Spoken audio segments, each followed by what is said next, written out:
one thing that the Senate has accomplished today, and we're not sure exactly how much else will be accomplished before they get out of town, is the passage of the Lindsey Graham Russia sanctions bill. This was a massive bipartisan vote. 86-11 would allow the president to put tariffs on countries that are buyers of Russian oil.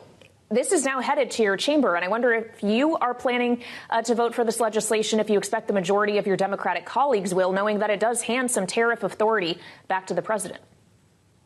Yeah, the president has decided to do what he wants to do with the tariffs. I think Congress has to rein in the larger tariff authority that the president seems to think he has. It's been terrible for our economy. I haven't met a single business owner in my district that has benefited from these tariffs. Everyone has struggled from these tariffs. As it relates to the Russian sanctions bill, it's a big step forward in terms of holding Putin accountable for what he's done and continues to do in Ukraine. He has caused so much bloodshed and cost the global community so much money because of this invasion. And it's important for the world, certainly with the United States leadership, to push him back. Well, with that said, we're talking sanctions and a lot of other issues this evening in the Senate, Congressman, and I'm sure that you've been following the bouncing ball from home in Ohio. There's a very good chance that there will be a timing deal. We just spoke with Senator Chris Coons that will allow votes on a continuing resolution among several other items. We've got the sanctions taken care of earlier today. If there's a continuing resolution that is passed here that requires House votes, if it comes back with changes, would you be on board, or could we be facing a government shutdown at the end of next month? Yeah, I'm more likely to support it based on the vote outcome in the Senate, though I have not read the CR and haven't been briefed on it. But it was a overwhelmingly bipartisan bill to keep the government open through, I believe, November, if not parts of December. Yeah. Yeah, December 11th is what the Senate CR is dated. I'd like to ask you, Congressman, about something that we've been told at least could happen more immediately than that. It relates to geopolitics, as Iran has suggested for days now that they are close to finalizing an agreement with Oman over the Strait of Hormuz. And I ask you this with your seat on the Energy and Commerce Committee. If it seems acceptable to you that Iran and Oman are going to be able to work out some system to allow for the passage of commercial vessels through the waterway, get more energy flowing once again, if it does mean that they will get to exercise a degree of control. Yeah, I mean, it's a problem, and it's a problem of the president's making.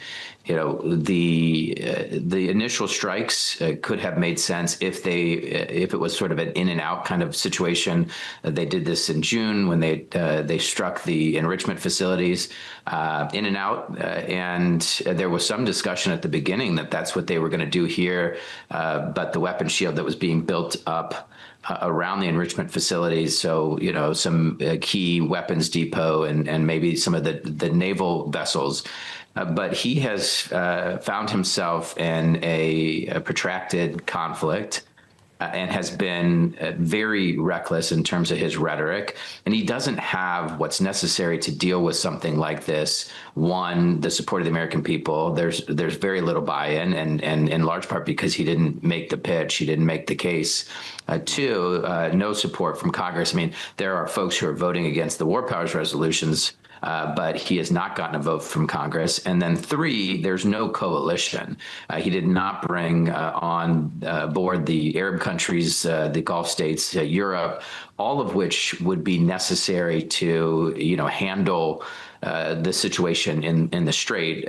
Ultimately, their blockade, his blockade, Trump's blockade, is about regime change, which is a mistake. And, had they not done it, the international community would have put pressure on Iran to open up the Strait without something like this.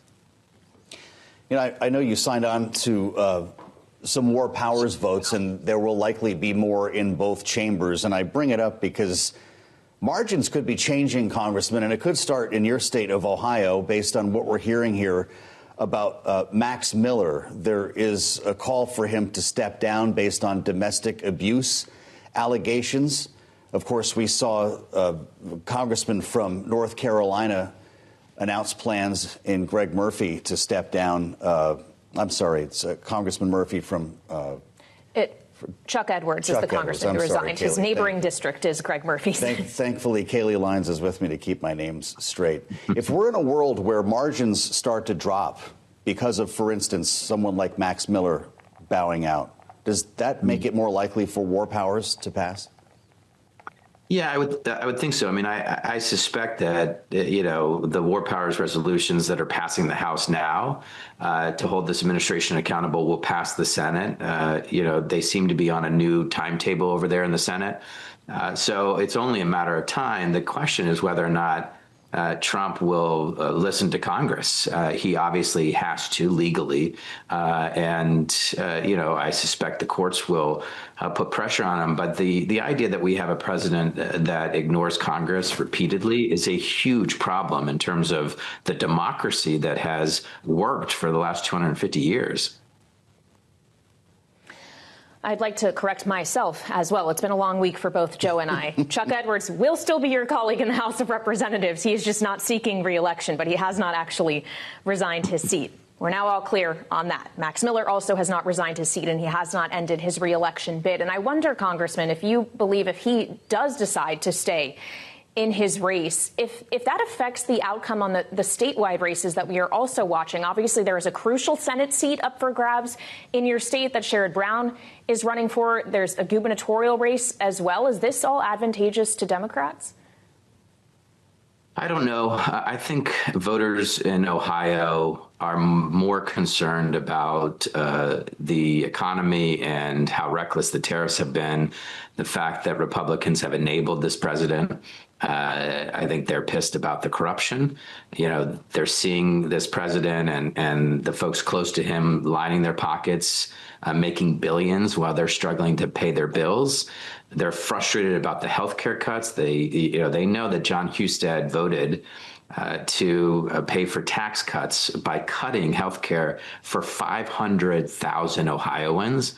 And they're angry about the data centers and the fact that these folks have been passing out tax cuts to these data centers while the rest of us are trying to stop them coming into these communities unless they're going to pay for everything and protect our environment and our workers.